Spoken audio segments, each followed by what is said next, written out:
एक नदी के किनारे की ओर एक छोटा सा गांव था। वहां का हर व्यक्ति अपने पड़ोसियों को जानता था और सब मिलजुल के रहते थे।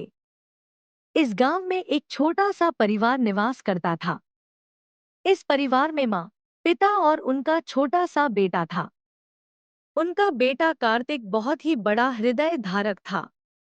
वह बहुत ही अच्छे स्वभाव का था और हमेशा दूसरों की मदद करने को तैयार रहता था। एक दिन कार्तिक के पिताजी ने उसे साथ अपने गांव के बाहर चलने के लिए कहा। कार्तिक को बहुत अच्छा लगा और वह खुशी खुशी अपने पिताजी के साथ चल दिया। रास्ते में वे अपने पुराने दोस्त मोहन को भी मिलते हैं। मोहन भी कार्तिक के जैसा ही था, दिल का साफ और मदद करने को तैयार। चलते चलते उन्होंने एक बुजुर्ग आदमी को देखा जो रास्ते के किनारे बैठा था। उन्होंने आदमी की ओर देखा कि वह बहुत ही दुखी लग रहा है। कार्तिक और मोहन ने अपने पिताजी से उसे मदद करने के लिए कहा। कार्तिक के पिताजी ने उसे उनके साथ ले जाने के लिए कहा और वे सब मिलकर उस आदमी के पास गए। वह आदमी अपने बेहतर अस्तित्व के लिए अपने घर जाने के लिए बहुत दुर्बल महसूस कर रहा था। उन्होंने उसे अपने साथ घर ले जाने का निर्णय लिया। उन्होंने उसकी देखभाल की, उसे खाना और पानी पिलाया और उसके साथ समय बिताया। बार बार वह आदमी थोड़ी ठीक होता गया। कार्तिक, मोहन और उनके पिताजी ने उसके साथ उसके अनुभव और जीवन के बारे में सुना। उन्होंने उनके कहने पर उसे अपने अनुभवों को साझा किया और उन्हें अपनी सलाह दी। दिन बीतते गए, लेकिन आदमी की स्थिति बेहतर नहीं हो रही थी।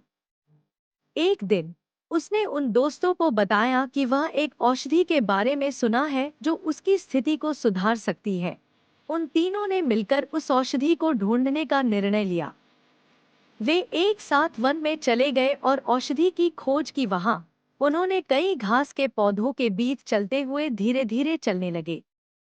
बारिश के बाद की खुशबू और भूमि की सुरक्षितता ने उनके दिल को सुकून दिया।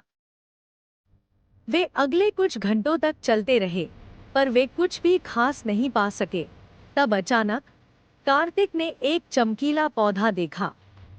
उसने वहां जाकर उस पौधे को पहचाना और उसे पकड़ा। वह उस पौधे को उखाड़कर उसके बारे में जानकारी लेने के लिए वापस गया, पूरे जोर, गर्मी और संतुष्टि के साथ।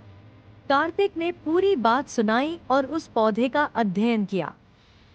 उसने जाना कि यह पौधा है वह जादुई औषधि जिसका उपयोग किसी भी रोग को ठीक करने के लिए किया जाता है। कार्तिक ने औषधि को लेकर बौद्धिक तरीके से उपयोग करने के लिए अध्ययन किया और अंततः उसे आदमी को दिया। आदमी ने उसे पीने के बाद जल्द ही सुधार देखा। धीरे धीरे उसका स्वास्थ्य सुधारने लगा और उसने धन्यवाद कहा।